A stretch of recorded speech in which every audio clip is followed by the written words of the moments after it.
Welcome everybody to episode 209 of the You Can't Comp This NBA Trading Card Podcast. We are your host, Adam, Amy, and Russell Gibson. Russell, how are you? I'm good, mate. How are you today? I'm in mourning, but I'll get over it. What are you in mourning over? I feel like we're going to lose LeBron and Luka. Really? I don't know. It's the end of the world in Lakerland at the moment. No, Rob Pelinka apparently had dinner with Luka. Everything's going to be fine. I don't know. Just a season ended prematurely in my eyes. So we'll see. We'll see what happens. I can't imagine Luka walking away, but I did see that, I suppose, fake news, fake tweet, conspiracy theory about LeBron going to Dallas with Kyrie and AD. Oh, that's kind of cool. Yeah. There's also the he'll try and go to Cleveland to finish Cleveland. He's not going back to Cleveland, is he? Can you just ride the bench, get a chip for him? Does Cleveland, would they want him? If LeBron signs in Cleveland, do they go above the Celtics as far as the roster? I don't know. Maybe if he signed for the minimum, that would be pretty cool. Yeah, vet min. Like even Ben Simmons is good on the minimum. Well, he's out as well now, so. Anyway, hello to everyone at home. Thank you so much for tuning in and listening. Hello to our friends on the live feed, and then also hello to our friends at Central Coast Radio. Thank you very much for tuning in. Yes. Hope you're well. I think we should get straight into some content ad. Let's do it. And once I read this story, I put it straight to the top of the sheet. This is something that's quite dear to my heart. So this was broken from Shams, however you pronounce it.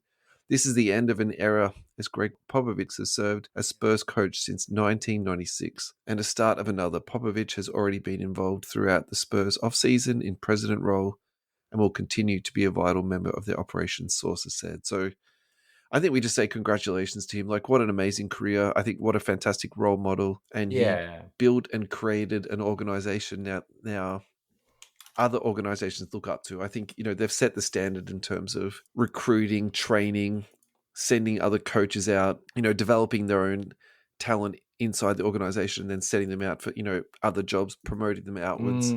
Upwards and outwards is the right term, isn't it? And I think their success has been amazing too. Like, yeah, I mean, look, there's some luck involved in it. I think getting David Robinson and Tim Duncan was an easy pick to make, but Manu Ginobili in the second round was amazing. Kawhi Leonard in that 13-14 range, whatever he went to, and then what was Tony Parker, 35th or 30th in the draft? Like, just fantastic drafting and putting talent into their team too. Like, they've got just countless players that have come in and contributed to that team. Like the gamble they took on Steven Jackson, I think you have to give a lot of flowers for Popovich in this type of instance. So yeah, I've got a lot of love and respect for the Spurs, and same as Pop too. I think I'll put him onto a bucket list of mine that I'd love, people that I'd like to meet. I'm sure he'd roast me. But at the same time, I do also like it too, as he mellowed over the years and sort of became a bit funnier. Like, instead of just being rude to the media, he was just being like funny with them. I enjoyed that version of Pop a lot more.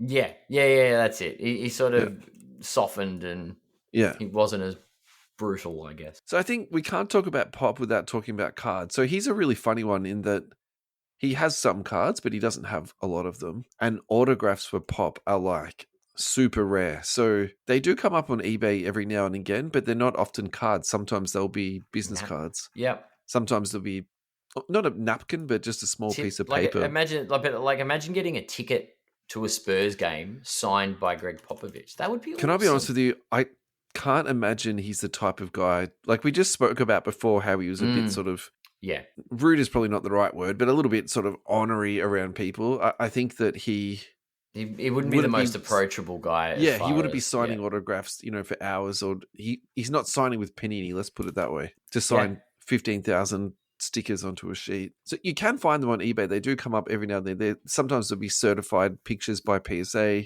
Yep. Sometimes there'll be cards that have been sent in for authentication. Maybe now that he's not coaching, he might sign some more autos. I don't think so. No? What is he going to be? President of basketball? Team president. Look, I think this is a very niche thing to collect, but in saying that, I think people at the top of their game are collectible, and I think what he did for the Spurs in terms of coaching, and then he's already been doing team management and general manager roles anyway for years. So I think that's a little bit of a, like, they're giving him a title. Yeah. Like, they'll give him anything he wants until he dies, I'd imagine, honestly, like what he's done for that organization. But agreed. Like, where I'm going with this is, do I think these are going to be worth, thousands or millions of dollars in the future? I don't. But at the same time, I do think there's going to be some very strong collectability there. At the moment, for example, this is just going off eBay sales. Spurs vintage picture of him, which has been PSA authenticated. That sold for $99. There's another card here from BGS that sold for $81 with a signature on it. There's a photo of him for $76 US with the authentication from PSA. So, look, I actually think these are really good value. I also think in terms of, we talk about population, like there's just not that many of them out there. Yeah. So moving on to cards, it's the same thing. There's not a lot of cards out there. There's some hoops. There's some Prism stuff. There's some Tops cards on here. Look, these aren't selling for a lot of money. A PSA 9 Tops is selling for $40. There's a PSA 10 Blue, number to 175 for $71. There is a purple to number to 75 for $149. That's PSA 10. Yeah. Even the silvers are selling for about $10 US each. So that for me is a really interesting one because a couple of years back they were selling for 50 cents a dollar. So if you stocked up on these and you're flipping them out now for $10, that's fantastic for you. But I got to be honest with you, the few that I do have of Pop, I'm keeping them, honestly. Yeah. I just think that the silvers you'll be able to replace, the numbers you'll be able to replace, the hoops you'll be able to replace. But I think anything that you have an autograph on, anything graded, honestly, I just think you hang on to it. And PC. Yeah. All right. Anything else you want to talk about that? Oh, actually, there is something else. They've already named a replacement coach. This is something I've been thinking about a lot. My hunch or my guess was Becky Hammon. I thought that I really thought it was going to naturally, I thought she'd come back to the Spurs. It would be one of those sort of legacy hires where it's the first female head coach to come in, and her speech to him at his Hall of Fame enshrinement was just amazing, honestly. And she really got to him. I've never seen him cry before like that. It was actually like an amazing speech. Yeah. They've gone in a different direction. They've gone to Mitch Johnson. I don't know a lot about this guy. I know he's been coaching them this year already. Yeah. I could just imagine this is an internal. Do you reckon it's an interim measure? No, I think this is it. I suspect that they've been grooming this guy for a while, developing him, mentoring him, the whole thing. That's the whole Spurs ethos for me. But that's the thing. He's been waiting in the wings, waiting his turn, right? That's what they do. That's what the Spurs system is. Absolutely. Yeah. And they've had some amazing coaches, like Coach Bud was with them. Brett Brown was them. Heaps of coaches have come through there and gone on to bigger and better things. So I'm just trying to find how long he's been with them for. It'll be a while. For 9 seasons. Well, he's done his time then. Yeah. So 4 seasons with the G League, 5 seasons with the Spurs, and now being promoted to head coach. So that's just wonderful, honestly. So he's done his time, and he's literally it's a Spurs product. Do you reckon he'll go 29 seasons like Pop, or no way? If he lasts 5 seasons, I think that would be a fantastic outcome. Honestly, that's it. Yeah, but they will they won't jump ship on him. I don't think very quickly. I think I couldn't imagine that's going to be the case, but I could also imagine him moving on to a different challenge. I think that's probably where I was going to. Yeah. All right. So last week we did Mailbag, and actually I missed a couple. So part of that is the way that I post things up to different pages using the business page that we've got, and I've obviously clicked a button and then not realized it. So I'm very sorry, Carl and Stephen. We missed out your 2 questions, but it's never too late to do a bit of a mailbag question. It's never too late to circle back to the mailbag. I think we should say too to Carl Morey, thank you so much for all your support over the years. You've been also promoting our content regularly onto your pages, so thank you so much.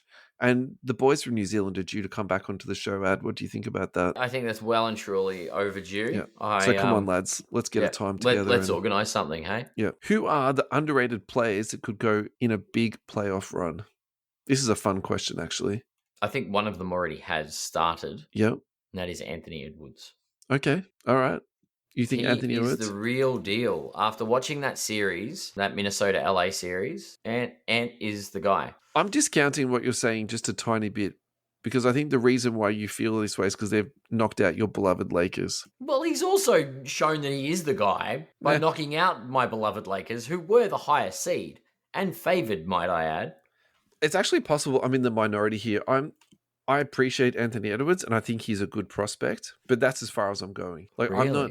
Yeah, honestly, like I think, so go back to shooting guards who have been good scorers, but don't mean that much to the hobby. Like, there's so many examples. So, okay, for me, for example, Clyde Drexler. Would you rather have a Clyde Drexler card or would you rather have an Anthony Edwards? I think he's really hot at the moment because everyone's seeing him and he talks a whole lot of, nonsense.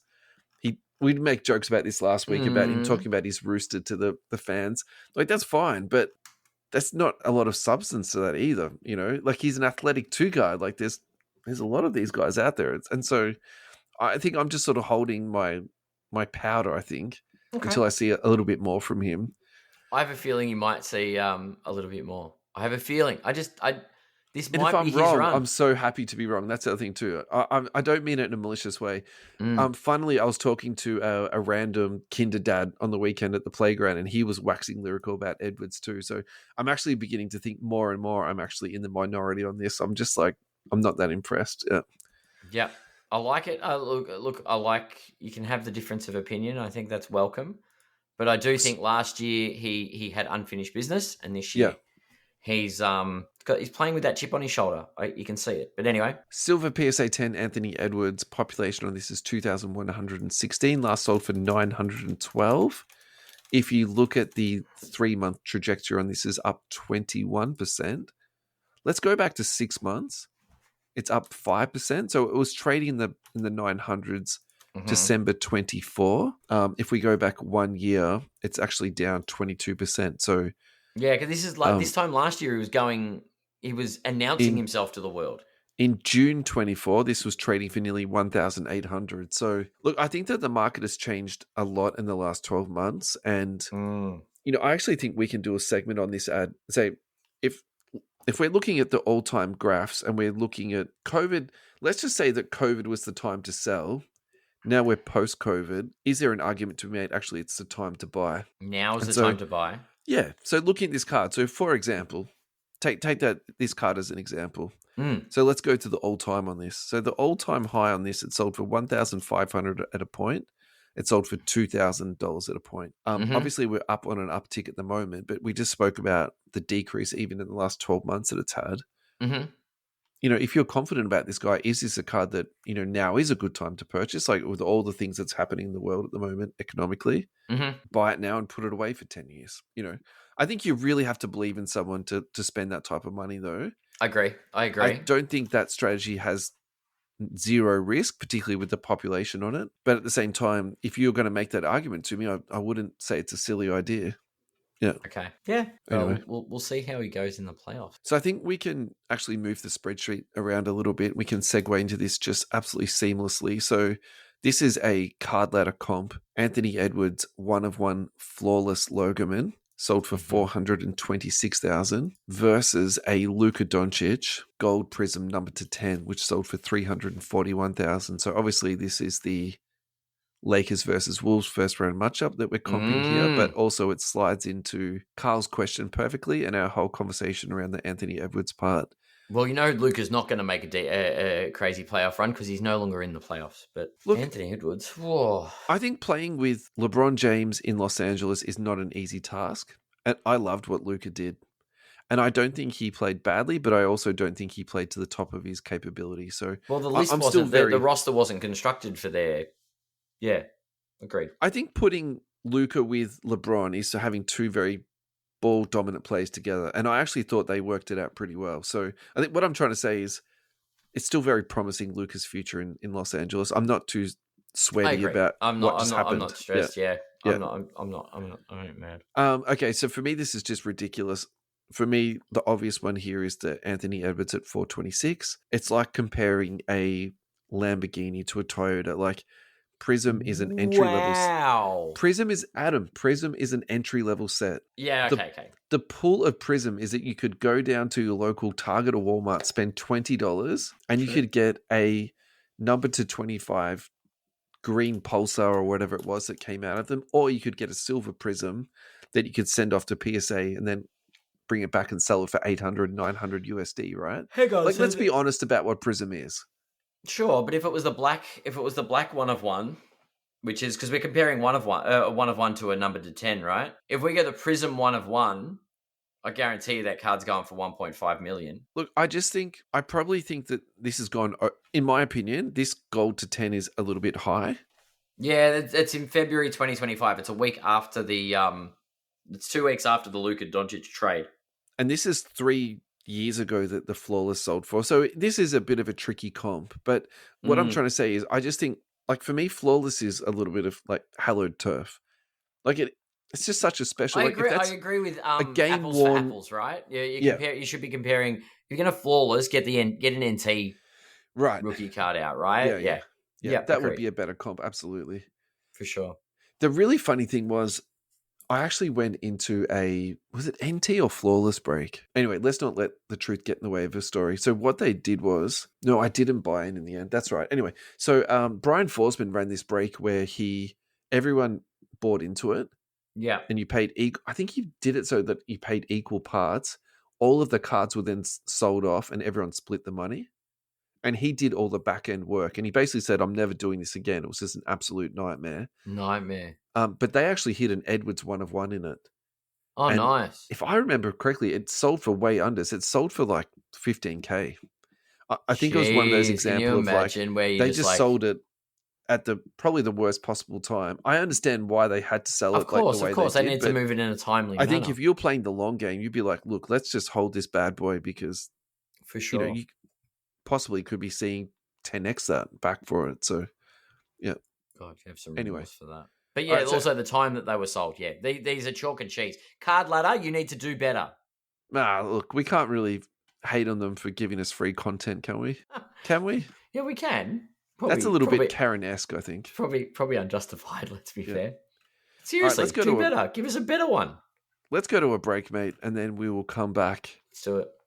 And we will talk a little bit more hobby. Thank you very much to the Hobby Hangout. We're going to start talking about you today. The reason for this is because Sunday, the 1st of June, 2025, be there at 9 Nicholson Street, Carlton, or the Melbourne Royal Exhibition Building, 10:30 a.m. to 5:30 p.m. Tickets are currently $34.90.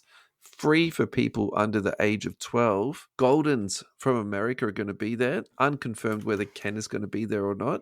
But just this week, it's been revealed and or confirmed that Andrew Bogut is going to be there. So nice. How I understand this is going to work is you buy a ticket to meet Andrew Bogut, like a meet and greet, and you get a photo with him, and you can also get some stuff signed too. So you can bring in your memorabilia, you can bring in your cards, and Bogey will sign that for you. Yeah. So just like going to like a Comic-Con or one of those those comic pop culture very conventions. Similar to that type of thing, doesn't it? And you meet the celebrity by buying a ticket. You buy your general entry, but then you buy a specific ticket. You wait in a line, and then you get called for your photo. Yeah. And you get to shake his hand. I don't want Bogut's autograph, but what I'm thinking about doing is buying the meet and greet ticket, and then we can ask him about the segment that he did. Why do you think that every NBA team plays the same? I like it. Maybe we could make up like a spreadsheet or sort of a graphical picture to show to him. We can get we can get a promo audio clip from him.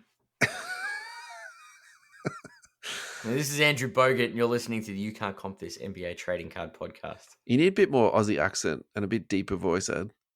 Well, I'm not Andrew Bogut. He can do it. Oh, hey, check this out. Just scrolling down on the different stalls. So this must be like a rotating thing. Matt's Card Shop. There's a beautiful photo there of Matthew Yuga. That's lovely. Nice photo, Matty. We've got Piplup Emporium, Slaw Collectibles, TCG Collectors, heaps and heaps of different activations, trading zones, trading card game tournaments, amazing giveaways, casual play areas. Do not miss this. Sunday, the 1st of June, 2025 for the Hobby Hangout XL. Alrighty. Adam, we're back. How you doing, buddy? I am very, very good. Excited for the Hobby Hangout. Yeah. So I didn't get to answer Carl's mailbag question. Can we go back to that? Yeah, true. We did get sidetracked by Anthony Edwards. That was my answer to the question, yeah. That's okay. That's totally fine. Cool. Now it's your turn. Yeah, so what I was thinking was, while I've been watching these playoffs, I'm quite interested in the Thompson brothers. Ooh. I'm really interested. And the thread that I'd like to create here is, can you comp the Thompson brothers to Jaylen Brown? And my argument is this. All of them are supreme athletes, like absolutely supreme. I probably think Eamon is the best athlete out of the three of them. And I think when Jaylen Brown came into the league, the assumption was that he would develop his skills to match his athleticism. And I think even today, there's still some criticism that he can't really dribble with his left hand. But I think that's probably a little bit unfair. And he's definitely improved his dribbling. His handles, yeah. His shooting's pretty good. He's definitely making better decisions, dribbling, passing the ball. Dare I even say he can run a little bit of like pick and roll play these days. Like he's definitely improving as a basketball player. I love players like Jaylen Brown just because they play both ends of the ball and they play hard and they play above the ring. And I sort of love that 3-dimensional aspect of basketball. Mm-hmm. I love guys that play close to the ground. Like, don't get me wrong, but I think that's the other thing about the Thompson brothers. They really changed the game, the way they play on both ends of the floor. I think that's from the Houston series, my really big takeaway. I really feel like he's controlling the game from the defensive end. And there's something like that just speaks to my soul, like when people do that type of stuff. So yeah, for sure. I think probably the best thing to do at this point is look at Jaylen Brown prices, because I think this is a little bit of a sobering, maybe a wake-up call for people who are like investing heavy into the Thompson twins at the moment. So Jaylen Brown currently is trading at $260 USD. Yep. For a silver PSA 10. And I think if you're trying to find pockets of value in the current NBA of veterans, I think this is a really good place to start. For me, this is like criminally undervalued. Population on this is just 305. So, for example, the Edwards card we're talking about, like 2,000 just a couple of minutes ago. You know, my only issue with this, like, for example, the Jaylen Brown, is that this could just be a popularity issue and this might never rectify itself. And that does definitely give me some concerns. Do you really think he's a 200 to 260 player? I think he's like a $500 card, honestly. I think his playing level, dictates a much higher price, for sure. Yeah. So I really struggle with seeing those prices. And I think that's what I worry about the Thompson twins. All right. But are you suggesting the Thompson twins are going to end up at that plateau is going to be at that $200 to $300 mark? Or so my feeling about the Thompson twins at the moment is that I think people are buying into them based on raw talent. So buying into them based on talent, thinking they're going to hit Tatum numbers, yeah, or they're realizing they're going to hit Jaylen Brown. Yeah, but what I'm saying, so what my argument is if they get to Jaylen Brown's talent level, I think they've done really well. And if you're drafting a player in the 10s and you get Jaylen Brown, you've won the lottery. And sure, you probably should be like Scout of the Year or General Manager of the Year, something like that, right? True. And so looking at the prices now, so for example, there's a red PSA 10 of Amen Thompson. That's just sold for $142. I mean, yeah, that's a color match. I get that. Yeah. There's a Pulsar here for $149. Mm-hmm. There is a Mosaic Glitter for $128. This is PSA 10. Now, that's really interesting because technically that is a case hit, but you can buy veteran case hits of that for like $2. Like those have not done well in the aftermarket. They're absolutely terrible. I'm just trying to find a silver. I cannot find a silver, but at the same time, this is probably enough to tell me that this is way over in my head what I think it should be in comparison to Jaylen Brown. So, look, I think he's a wonderful player. I love everything that he does, but I just think I'm very reluctant to, be recommending people to, buying heavy into this guy. For sure. There is one more card here in the run sheet ad that I want to talk to you about. It's the Prizmania. We spoke about this Prizmania set last week when we did the Steph Curry breakdown. This is the 2023 Amen Thompson Prizmania PSA 9. Population on this is 4. This recently sold for $1,500 USD. Now, I actually like this sale. I'm definitely not criticizing it. Do I think it's a little bit overs? Could you buy something different for this for that same price point? You could buy a Kaboom for this price point. You could get a sneaker spotlight. You could get a downtown. So this is not a small amount of money. I think my argument of why the person has bought this card, I think it's the population on it. I think we were speculating on this, that how many is there actually of these cards out here? And we were talking about off air on this ad with like the PMGs. At what point does a card become such a low pop count and it becomes a little bit collectible and that just pushes the price up? So the card that we were talking about off air was a Tom Gugliotta PSA 9 PMG that sold for $7K. Yeah.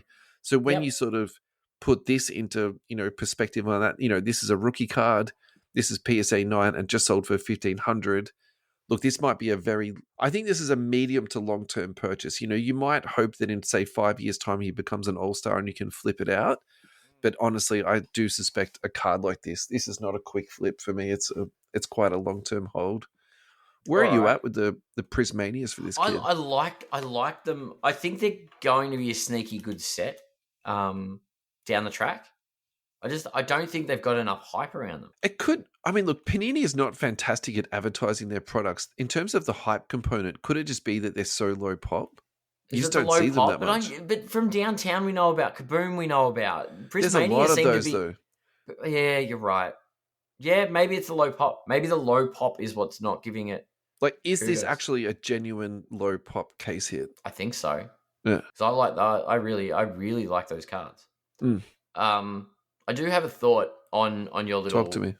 Thompson brothers and Jaylen Brown comparison, because I think there's a parallel there as well. Now, my first question is, who's the guy on Houston? I think that's a really good question.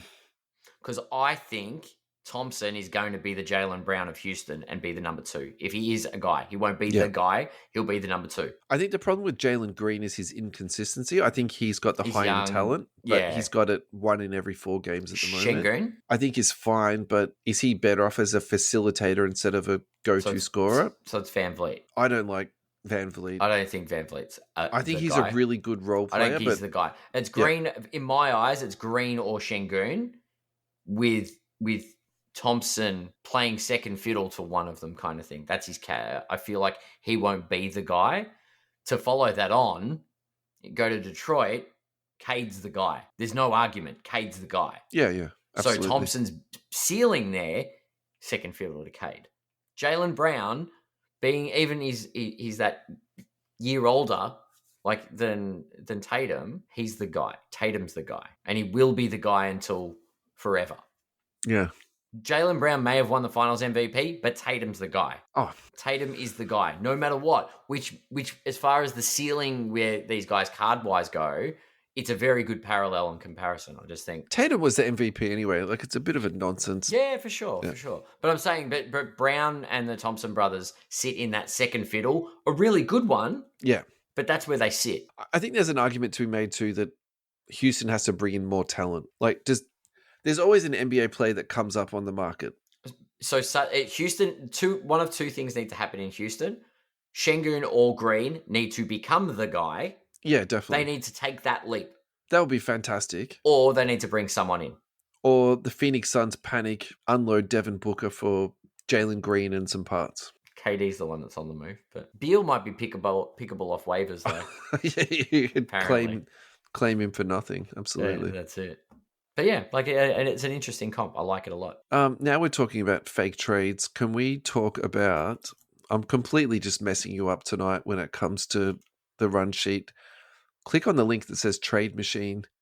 We can talk about your beloved Lakers for a second here. I really want to bring up this series last week again. You put me on the spot and I had to quickly build a trade, which I did. I had Giannis for KD. Now, if the rumors and the Twitter idiots are correct, Giannis is on the move to the Lakers, and this actually works. This took me a while to actually pan out. Rui Hachimura, Dorian Finney-Smith, Austin Reeves, Dalton Connect. There's going to be some draft equity thrown in, absolutely. There's no way they're getting 2 superstars for like only 2 first-round picks.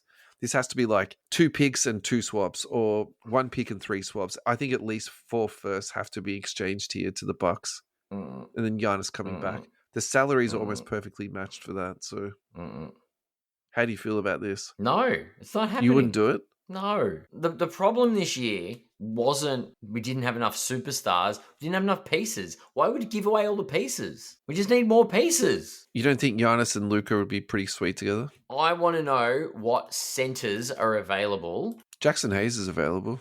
It wasn't against Minnesota because he was... Anyway, Brook Lopez is going to be on the move. That's actually confirmed. Yeah. I actually think Brook Lopez is a candidate for coming off the bench as a big in LA. Yeah. Again, he's did a stint in LA. But they need a big. They need AD again, and that's not happening because he's signed for a while. I wouldn't. I'm as much as I would love Giannis in LA. Why don't we just wait and get Jokic? That's a good idea. Yeah, wait till Jokic is unhappy in Denver. And then Luka and Jokic can get together in LA and win us some championships. It'll be fine. Yep. Alrighty, let's do this one really quickly. This is from GTI _card supply. So please go to Instagram and follow them. Go to their feed or their timeline, whatever it's called. Go to April the 26th.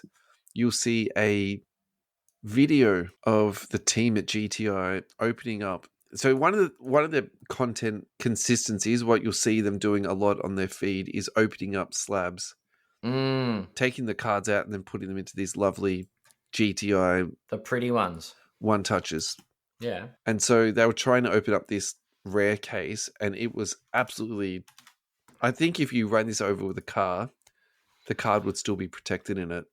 And I think what he was talking about as the feed was going on was just the difference between opening a PSA slab, which for him is just child's play now. He just gets out his little pliers, opens it up in 2 seconds. It's second nature, isn't it? The way he cracks those slabs. He makes it look easy, honestly.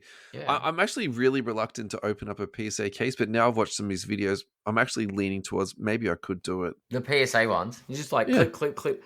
It's just like, you know, those weird packs you get in the supermarket where they've got it's like they're melted in, but once you get the exterior, you clip that bit, they're easy. They just pop open.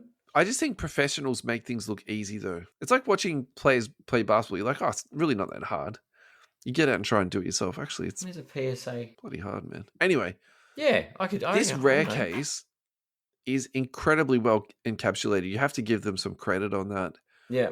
Rare is a new company that's coming into the market. They do a bunch of stuff. They offer a scan on the back of it, which will tell you information about the card. It'll also tell you about the grading process that it went through. Look, I think they're going to be another flash in the pan, but PSA could absolutely learn from their encapsulation process. I think it's one of the better ones on the market. What is that crap inside the case? It's glue. It's glue. Yeah.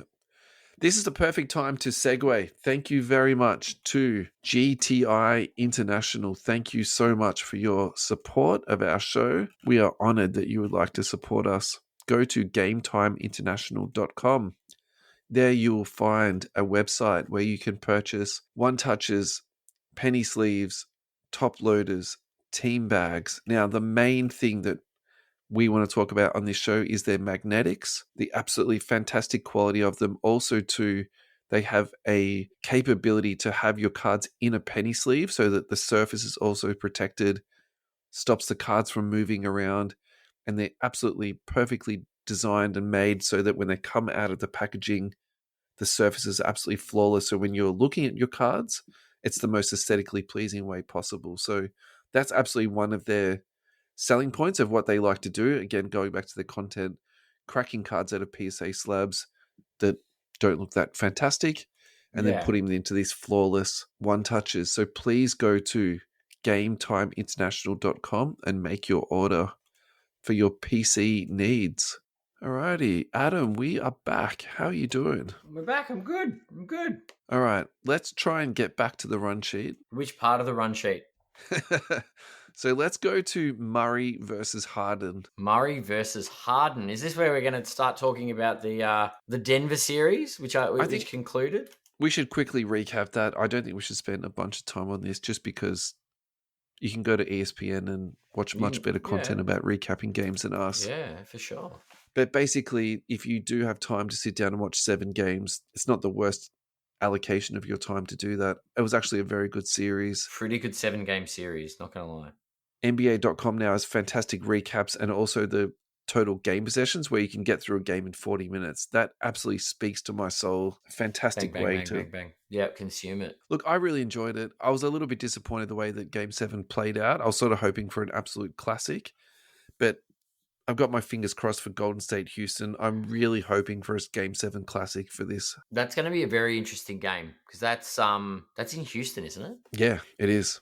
Game 7, Warriors are going to blow another 3-1 lead if they lose. They're going to be the team that blows 3-1 leads. Look, if that's what happens, in my opinion, the Rockets have earned it and they deserved it. If they win, I'm just happy for Steph Curry. But I think my takeaway of this, no matter what happens, is we're really seeing the changing of the guard here. And as much as it hurts me to say it, Steph Curry isn't who he used to be. No, he's not. He's older. And I think I've actually really been slow to come around to that realization too, because I think I was sort of blaming Klay Thompson a bit. I was blaming Kuminga not emerging. I was blaming Draymond Green just getting like 2 steps slower and then actually not realizing that Curry's part of it too. Realizing that in 2025, Steph Curry's not 2015 Steph Curry. No, but it's just hard if someone's getting 30 points a game to go, oh, they're not as good as they used to be. Like, that's such, like, for me, a difficult thing to get my head around. I mean, we can go back a series and talk about LeBron at 40. Yeah. You know what I mean? Like, he's not going to... The chase down block stuff from from 10 years ago isn't what you're going to get out of LeBron. Like, he's going to give it his all, but he's 10 40. years older. Yeah, he's 40 years old. He's not 30. He's amazing, by the way, too. I think anyone who's doing that at 40 is just insane. All right, I mean, anyway. and Steph Curry's in his mid-30s, so we're not... Yeah. They're not spring chickens. No, they're not. They're not. Anyway, I'm just a bit slow. That's really what I'm getting to here. 2016 National Treasures Jamal Murray rookie patch autograph number to 10. Yep. Or a BGS 9. Gold refractor? Yeah, of James Harden. Look, both of these, this is a really tough one for me because I like both of these cards and I like both of these players. Mm-hmm. I'm taking the Murray. I think I have to say the same thing too, but at the same time... I'm not a Harden fan. Like, I've got a bit more respect for the guy, but... But a gold refractor to 50, that's an RPA insane card. The funny thing about the RPAs though is most people collect the vertical to 99. That's the collectible one. It's I'll take that one. It's a stupid thing, but yeah, you're right. Let's just be the common sense here. Like, look, yeah. No, like, props to James Harden. $5.5 for that's understandable. I just wonder if that long term is going to be a little bit undervalued, like moving forward, because I think the grade comes in more into place with the Harden than it does the Murray. I don't think the grade is relevant with the his Murray. MVP and his sort of general resume. I think he's going to be a Hall of Famer.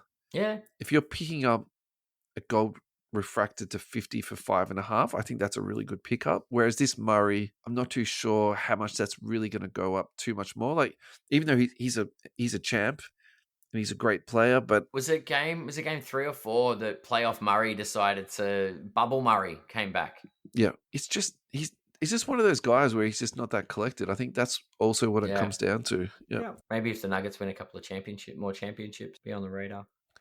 All right. Lives in Jokic's shadow. I want to look at his silver prism because this is the one that I have a lot more headspace around. Okay, this is insane. So silver PSA 10 population on this is 206.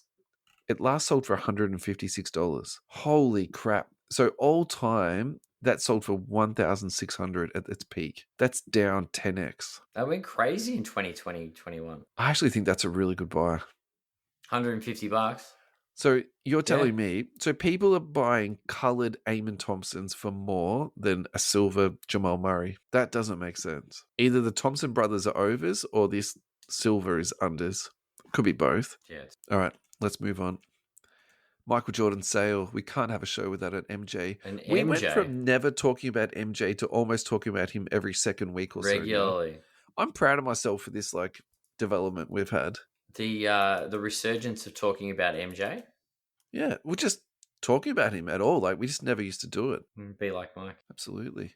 Alrighty, we can do this quick. PSA 10, 1986, Michael Jordan. That's the second most popular one. Yeah, this sold for $348K. Why is this significant? The pricing on this has been all over the place. So I think the significance of this sale is obviously the total dollar amount, but it's also steady. Yeah, the fact that it's come back a little bit. It's been, yeah. And then also I think what we should talk about is try and find what is the population on this card, because I think that's very relevant at this point. I don't see any population numbers on this. I'm just going to really quickly go to Card Ladder. Yeah, I'm with you. And find the PSA 10 pop. It's 332. So it is quite low. Yeah, looking at that sale, that's up significantly. So the sale before that was 200. Yeah. So well, this is interesting, right? In the last 2 years, this is the highest sale. Yeah. The next highest in the last 2 years was a year ago for 292. Look, I think for an iconic card in PSA 10, and we're looking at the sales what we've had the last couple of years, I know I'm just sort of in my own echo chamber at this point, but if we did say that COVID was the time to sell, like, how is this not now the time to buy? This is the best price it's gone for since the 8th of January 2022. Yeah, so, particularly on these specific high-end cards. Like, I'm not saying go out and buy everything willy-nilly. No, not at all. But I think if you're making very calculated purchases at the moment, I think you're going to do very well out of them. And I think we should keep a bit of an eye on this.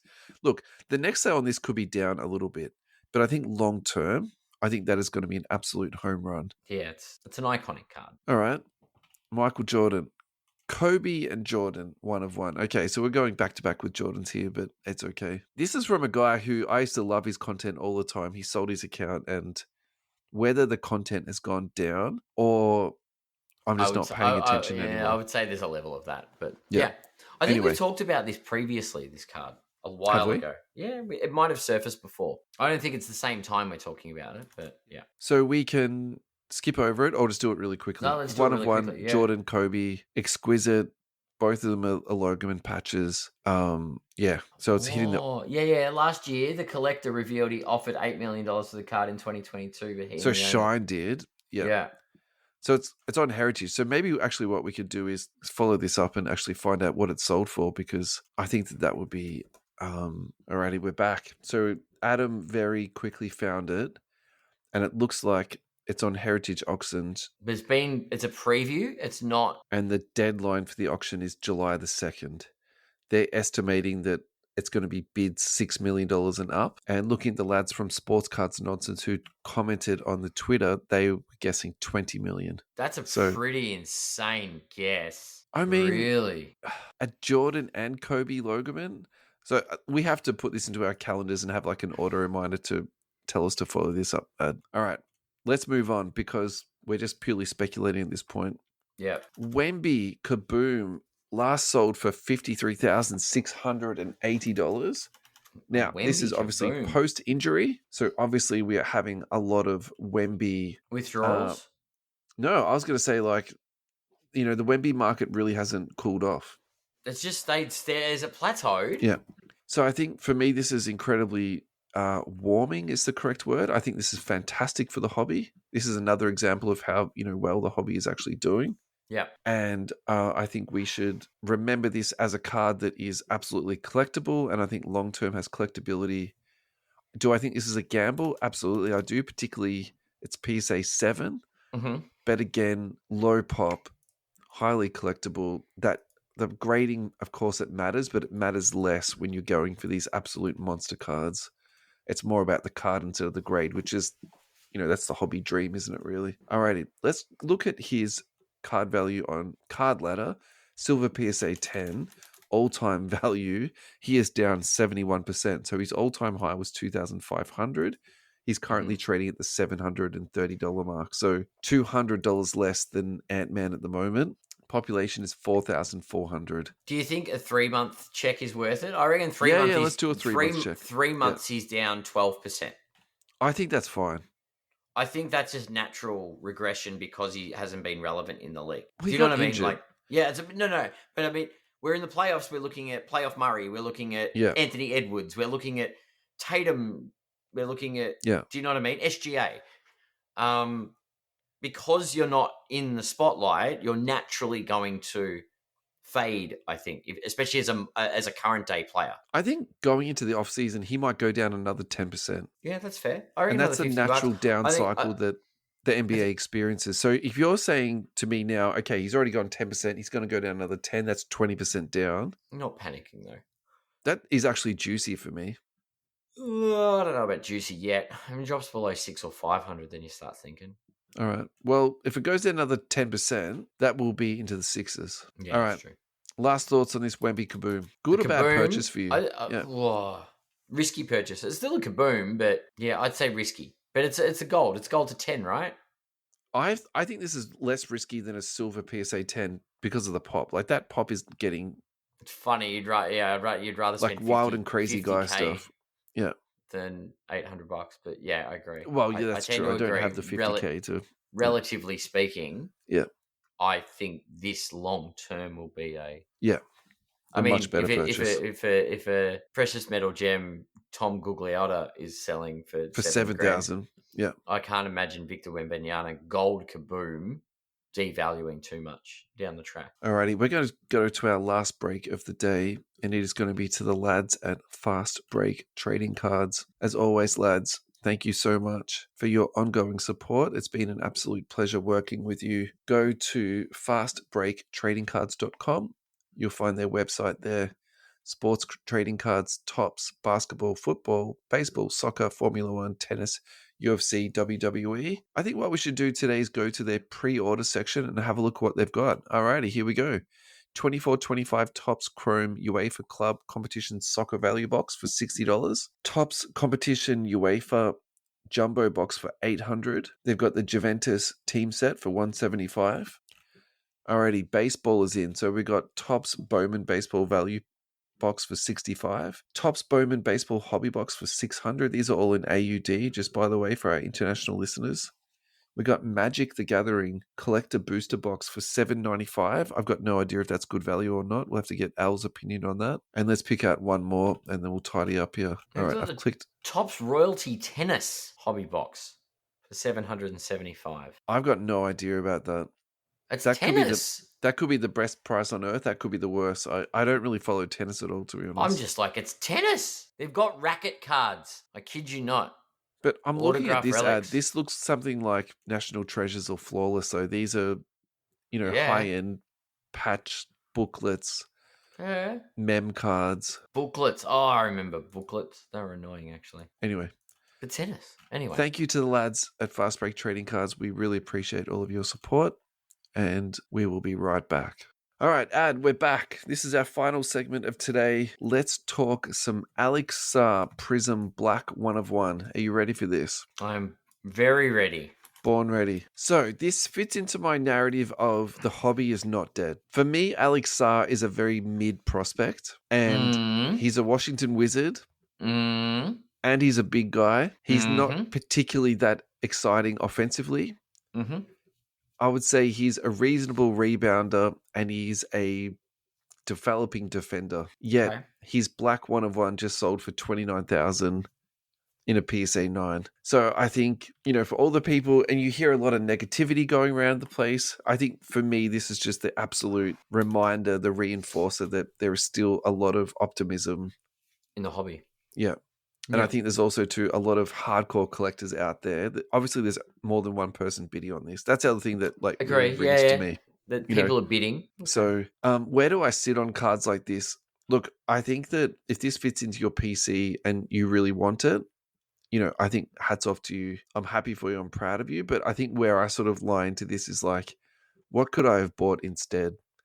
And I think where my head is going to these days is trying to think more in terms of the all-time perspective of the NBA. So for me at the moment, it's Kobe Bryant autographs. Yeah, for sure. How can you justify buying an Alex Sarr when you could buy, say, Kobe. 4 or 5 Kobe autographs? It's weird, isn't it? Yeah. Bizarre. And we've seen a really big spike in Kobe autos, and I think it might peter off a little bit. Yeah. But I think I think we're just seeing the beginning of what Kobe autographs are going to be looking like over the next few years. So look, this is a really tricky one for me. This is a sell. I don't think this is a buy or a hold. This is just like, if I hit this in a break, I send it off to a consignment service and just send it off and sell it, honestly. For sure. Tricky one. Where are you at with Alex Sarr? I don't know. I think the jury's out. I think it's a bold purchase. Yeah, you're right. There's so many other things you could do. I could buy 10 Nikola Jokic rookies. Come on, raise the bar. Why are people? You never know. This guy might be the next Nikola Jokic. I doubt it. But it's people trying to get in early, I guess. Yeah, that could be a $2 million card if he becomes the next Nikola Jokic. Once again, I don't think he will be. Yeah. That's a tough one. All right. Now, this next one, I don't really want to go into this in terms of like a popcorn activity. Okay. I more just want to talk about this pretty high level. And I want to talk about this in terms of how the hobby can be sometimes. Okay. So I'm just going to summarize this to the best of my ability. And if I get some facts wrong, I do apologize. But I also want to summarize it without going into every single small detail. So there was a trade that happened on Veriswap, and it was a reasonably large trade. I think it was around a 20K trade that happened and went down. So it was a very large trade. And then the parcel turned up empty at the other end of the trade. What turned out had happened, there was no insurance applied to the postage when it was shipped off. So then the liability came back to Veriswap. But when this was communicated by the member to Veriswap, there was alleged radio silence. And it wasn't until other members spoke up and they were listed onto the scammers website. There's a huge American scammers website. Mm-hmm. Until it was listed onto that, a response from Veriswap wasn't received. And once it was then received, they actually did make the gentleman whole and compensate him for it. And so I think what I want to say about this is that it's really interesting for me because even a massive platform, like use eBay as an example, use Goldens as an example, it's really difficult to find a platform that doesn't have any warts or hasn't got any like bad history. And so I think it's really interesting for me to see something like Veriswap, which I think it's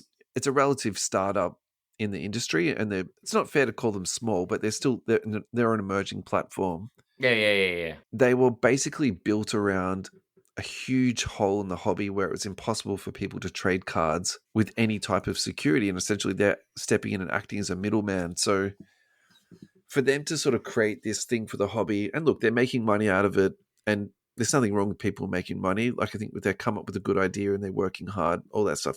That's not my issue. But I think if you are charging fees for it and you're not taking care of your business, I think there's a bit of a problem with that. I think the communication part is really interesting because at the end of the day, they solved the problem and they shouldn't be on scammers for it. But obviously they're now on scammers and it won't be removed. Mm-hmm.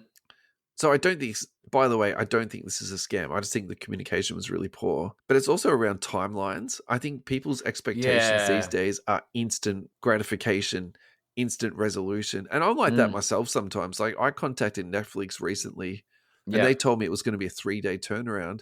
I was like losing my shit. It's like at the time you're like, 3 days? I want to watch my show now. And so I understand why people like have a sense of urgency. Like, that's totally fine. But I think also too, sometimes you do have to, give people time to investigate on their end actually what happened. Is there fraud happening on the opposite end? Like, it's fine to point out that someone has made an error, but at the same time too, it doesn't mean they're going to compensate you within 12 hours, 24 hours. And so I think you do have to give people some sort of leeway. People that are now disagree with my opinion on this, and that's totally fine. And by the way, I've had no communication with Raymond on this. I'm not some Raymond simp. I'm just trying to paint both sides of the story here. And so, apparently based on this, you wouldn't have been able to speak to him. He doesn't respond to anybody. Well, I did message him to ask him to come back onto the show. He didn't reply. So yes, funny that we do fit into that profile there from Ray. So look, so I think at the end of the day of this, I'm going to put this into the Cherry Collectibles thing. They have just had an app. They've had thousands of clicks come onto their site because of this. I think they're going to be fine. I think that this is a very small blip on their radar in terms of their productivity. And look, at the end of the day, they actually might improve their service out of this. I think if they're smart, they improve their service out of this, and they do some type of calculation and say, is it worth us paying for insurance, or do we every now and then just cough it up and cover it that way? And so, they need to do the numbers on that, and that's on their end. But yeah, look, I mean, remember when Cherry Collectibles was flaunting around everyone's Luka rookies that they hadn't posted out to them from breaks, and there was that huge thing that actually just boosted up their popularity. And so, I'm sure there's going to be some members from Veriswap that are going to leave, but yeah, that's true. People can leave and also come back to a service. That's a good point. We've all been petulant at some point in our life and, done a rage quit, right? Like, it doesn't mean you're not going to come crawling back. So what's your thoughts on this? Look, I don't know. I think when you start a big business, and I say big business, it could be relative to what you do. But once you go public and have a platform and you make assurances to your public, things like I wasn't reachable, I'm on holiday, and I didn't respond, not being non-responsive is unacceptable. You should have a team in place that respond to queries. That's right. There should be some type of escalation plan. Yeah. Yeah. You shouldn't just be a dude in your basement that's the only one that responds. And even if that response is, thank you for your message, we will get back to you in 5 business days. Acknowledgement. Correct. Yeah. Correct. Yeah. I think it lacks a lot of professional courtesy, and there's a lot of lessons to be learned here. Yeah. It's super frustrating, by the way. And yeah, that you're 100% right. I could have portrayed that better. Absolutely.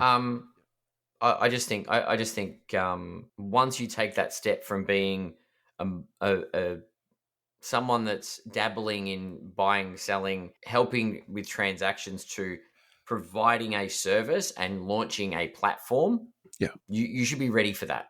Yeah. There's a big difference between, I mean, you could compare it to someone that's got a table at a trade show transitioning to becoming a business, like a proper, like there's a big difference between the way, I don't know, Cherry, Fast Break, shops like that operated at a trade show versus Joe Blow, who's got just his collection there selling. Yeah. There's an expectation. You're a business. You're actually like an author. You're an authority in the space. Yeah. You can't behave like an individual. Yeah. I think maybe that's also part of the anger too, is that you go to these places, you pay the fees, which can be considered high. Yep. Yeah. Well, you're paying for a service, right? That's right. Yeah. Look, at the end of the day, Raymond's a really smart dude. I think he's come up with a fantastic product. I think this will just be a little bit of, egg on their faces and they'll move on from this really well. Well, So, I think rather than justifying and defending, the focus needs to be rectifying and making a better product. Well, he was on Jeff Wilson's show this week, so obviously he's moving up and up onto bigger and better things. Well, he's with Jeff Wilson. He's picked the right path, hasn't he? So they did a like a YouTube live video. They were showing the cards the trades that had been on their platform and then breaking them down. Mm-hmm. It was actually it was pretty good. Pretty cool. Similar to what we do with card versus card on Card Letter, but they were doing it on the Veriswap stuff. So nice.